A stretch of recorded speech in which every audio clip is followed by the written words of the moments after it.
Welcome back to Big Red Belly.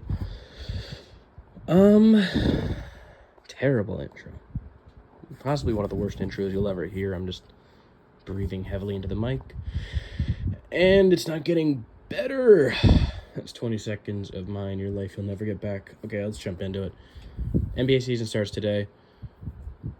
NFL's going full swing. Usually I have a podcast with two of my friends, but I don't know. I don't know if it's going to keep going, like a little dicey, so I guess I would just get a lot of my thoughts out on here. Let's start with the Sixers. Joel Embiid played his first preseason game. Of course, I watched. It was fun. I mean, it was against, I think it was a T-Wolves, third stringers. No, it was the Grizzlies, right? I don't fucking remember. It was one of those. It was third stringers. It was T-Wolves, yeah. It doesn't matter. But it was good to see him out there. I think he only had, three ISO mid-range possessions where he actually put up a shot in the midi. He was facilitating well. He definitely wasn't moving perfect. I didn't like his defense. Just too slow on the drop, but the fact that he's back and not looking inept is awesome. Ignoring the negatives, because he's going to ramp up, hopefully, and knock on wood. Everybody knock on wood if you're near it. He'll stay healthy. The guards on this team are genuinely ridiculous. Maxey looked unbelievable. Quentin Grimes in the second half was unstoppable. VJ in transition and in the fourth quarter, he took over. This transition offense with VJ and Maxey is going to be so fun. I'm interested to see what happens with the starting lineup when Paul George comes back, because at the moment, the perfect starting lineup in my mind is Max at the 1, Joel at the 5, obviously. And then I think we can really get creative with the rest of it. I like Quentin or VJ. We'll see how VJ does. But VJ is obviously amazing he's an unbelievable defender. And he's a very good rebounder for his size and position. And just the effort there, the putbacks, the sprinting down the court, the athleticism. But Quinn Grimes is also a very solid defender and a better offensive player, better shooter, better with the ball in his hand. So it's interesting to see who will start at the 2. We might go VJ and Grimes, 2-3, and then without Paul George, the 4 shot, we still haven't seen any Trenton Wofford. I want to see some. I haven't seen any, but I'm thinking of him. Do we run the double big with the Dembona and just help Joel with the defense, but also give up the any type of spacing the floor at the 4 position? I don't love that. Again, when we're fully healthy, I still think we're going to run Paul George at the 4, which I hate. I wish he was a 3. But then we just have so many guys like Grimes and VJ. We want to get them involved too. And I think McCain, his role should be off the bench. I think that's the right decision. And as for our other biggest holes, again, the size and rebounding. So we're going to need guys like Grimes and VJ. And, actually, Paul George was really good at there's this tracking stat which basically gets all the in-between things, like the going for rebounds, the boxing out, just kind of like the in-between the games and the in-between the game things. And Paul George was 3rd in that last season when he was healthy, which is very interesting. I didn't even realize that. So I guess having him out there just for that is a huge positive. But other than that, I'm interested to see what this team does, obviously. I'm cautiously optimistic. But in this week East, I think we can carve out a top 5 spot. If Joel plays 50 games, Paul George same, 50 games-ish. And, McCain off the benches. I'm pretty steadfast in that analysis of where I want him. That didn't make any sense. As for the rest of the entire league, I actually just did my rankings for every player that was given. It's an app. Shout out Stay Hot. Shout out Bladen Kirk on his website where he has different rankings. ranking system, which anybody can just go into. I'll probably put the link in the description and a screenshot of mine. But I'm extremely high on Wemby this season, and I'm extremely high on OKC again. If I were to put my top 4 contenders of people I think will carve out and probably have the best chance to win the championship, it's Nuggets, OKC, of course. That's 2-1. I'm going to put Cavs in out of the East. I just have if they're healthy, I like their defensive infrastructure much more than the other big guy, Knicks.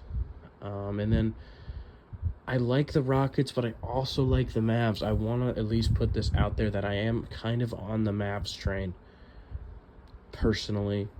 If Kyrie comes back and is 75% of what he was last year, he was an extremely efficient scorer. I don't think that he's going to be tasked on the defensive end as much, so I think he can really exert himself fully on offense.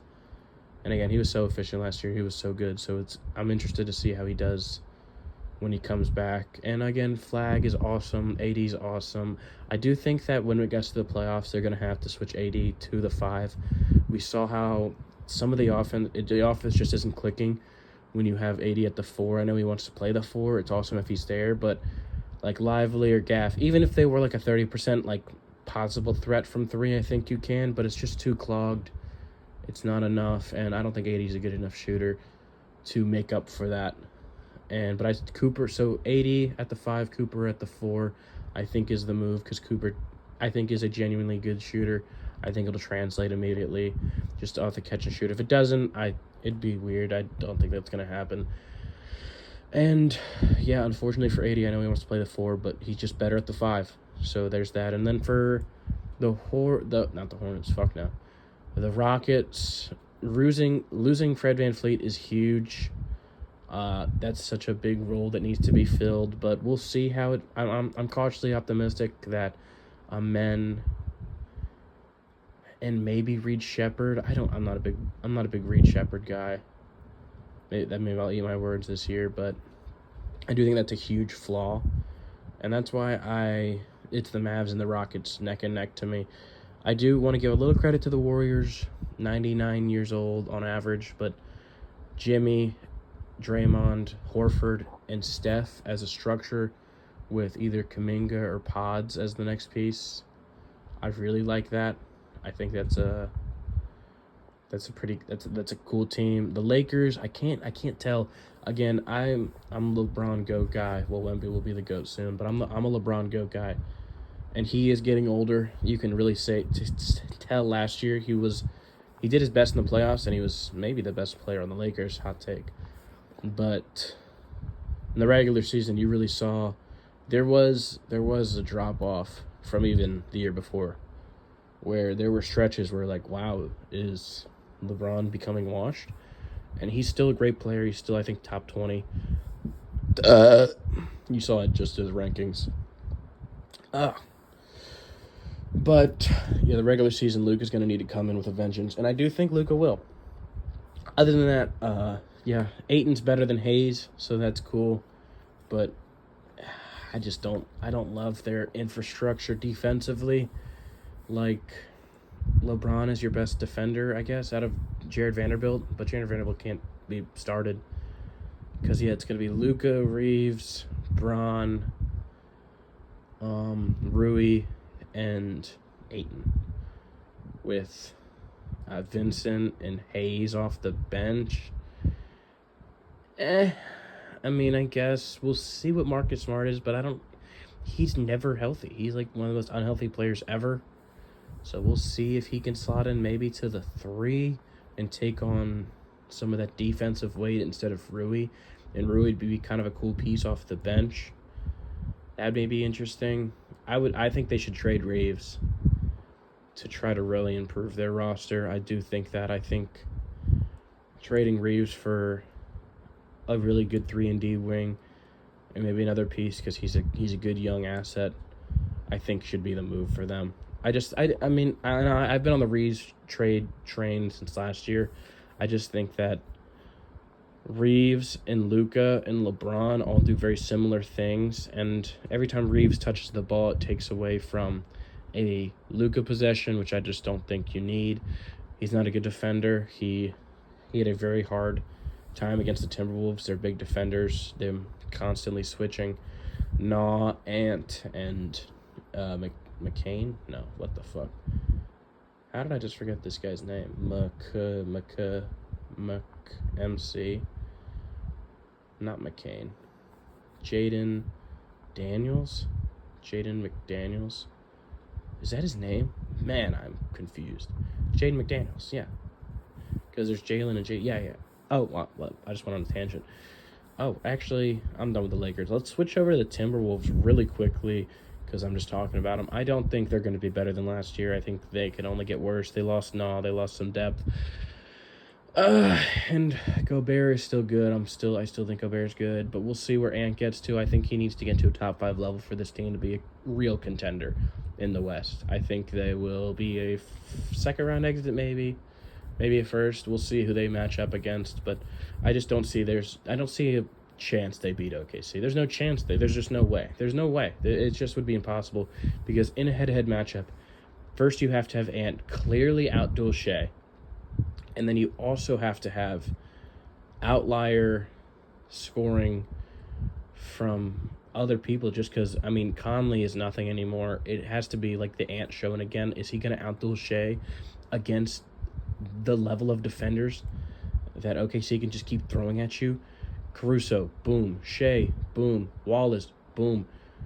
J-Dub, boom. You're fucked. You're just fucked. And yeah, OKC is such a good team. Whenever I start thinking about them, if I were to pick a team to win the championship, it's between OKC and the Nuggets. I do have some unbelievable belief in the Nuggets still. You'll see as my player rankings, I have Shea 3rd, not 2. I still have Giannis. Giannis is still that guy. It's just not a good team. But yeah, I think that's where I'm at with my contender rankings. And for the Sixers, I'm a Sixers fan. If you guys, of all my fans out there, I think we'd be fun in the East. Like, we can probably take the Cavs or the Knicks to maybe 6 or maybe take them the distance in a series, but I don't think we can win. As for the rest of the NBA, not much else. Are there any other teams I'm missing? The Hawks and the Magic from the East, I think, are a little better than the Sixers, to be honest. If Porzingis gets back to a good level, then the Hawks they have a really good structure. And this is straight, you'll see my rankings. I actually didn't mean to talk about this. Trae Young I'm high. I like him. He's a very good floor raiser. But this is the season where it's a make or break season for Trae Young. Is he real? We'll figure out that this season. As for the Magic, I'm a Franz over Paolo guy, but I do think Bane really changes the dynamic of the team.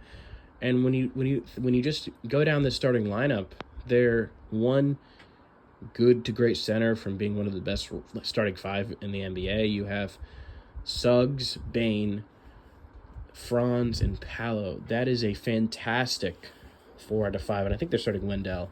And they do have a plethora of bigs to switch in with Wendell, with Mortis, Mo, Wagner, and Goga. Goga is awesome as your 3rd string center as well. So yeah, I do like the Magic. Jett Howard is interesting, but yeah, I think that's about all the NBA teams. Let's quickly transition to the Eagles. They get a huge win off the back of their passing game against the Vikings. They have the best passing game against the Vikings this year. Jalen is the first player this year to have a perfect passer rating, 3 touchdowns over 300 yards. A.J. Brown gets 2 touchdowns. Smitty gets in there with the deep one. It was a great game. I still have concerns of this team, of course. Quinion was great against Jay Jettas. So was Coop in that there was that left side fade where Coop was able to break it up after Jay Jettas gets in his hands. It's very hard to do. But yeah, the defense needs help rushing the passer. I know that some people are hesitant for BG coming out of retirement, but I do think that when Nolan Smith is back and when BG is coming in, and I hope we get one more guy maybe that can just help us at edge or someone get healthy, I think you can spot play BG with in and out of these young guys so he can just give his all for one snap, maybe play like 20, 30, at the most 40% of the defensive snaps, and just have him being a presence in that locker room. Yeah, we just need to get pressure on the quarterback. It's just not good enough. We have, like, obviously Jalen Carter gets to him that one play and forces a pick six from Wentz, which was awesome.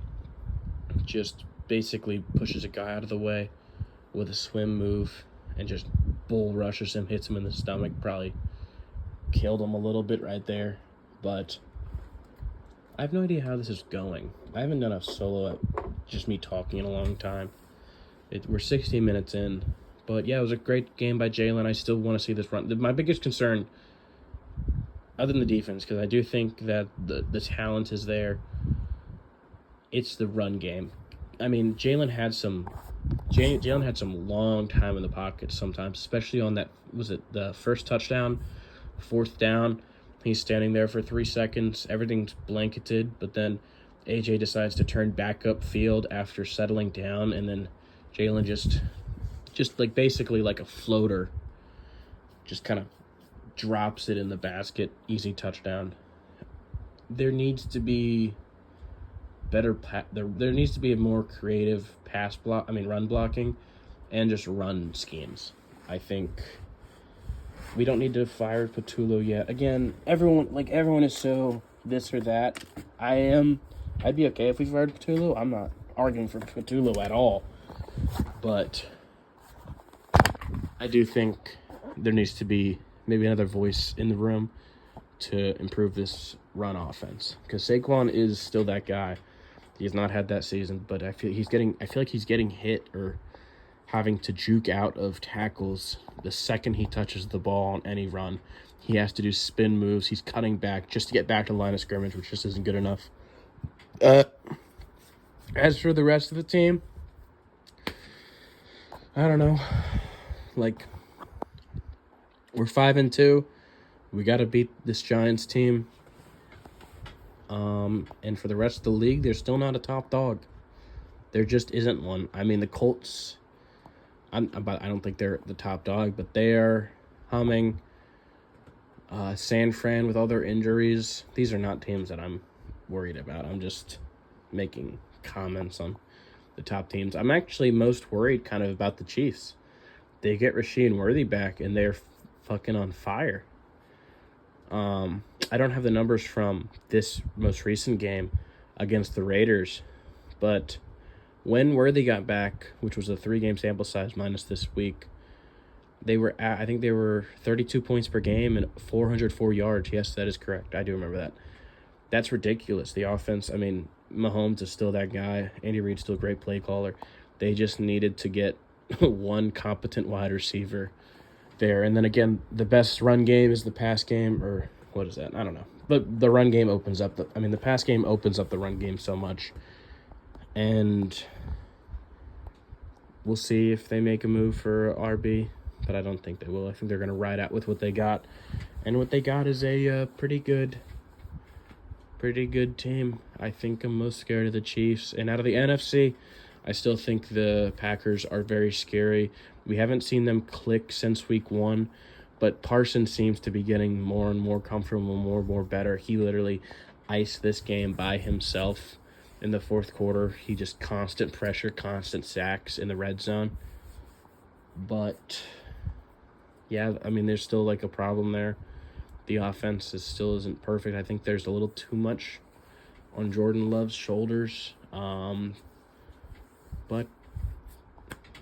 it's okay. I think the Packers, Lions are the biggest threats. Unfortunately, Jaden Daniels just got hurt. So I think unless Mariota keeps being awesome, well, super duper awesome, then I think the Eagles can, in the next 4 or 5 weeks lock up the NFC East. We already have a game up on Dallas. We're game down on fucking New York, but fuck us. I don't know what that is. And that's a lot of my sports takes. I'm not gonna edit this video very hard because no one's gonna watch this video. But if you're interested in taking that quiz, I think I'm just gonna have that as my rankings as most of the videos, so you guys can just look at it and think about it and maybe argue with me in the comments.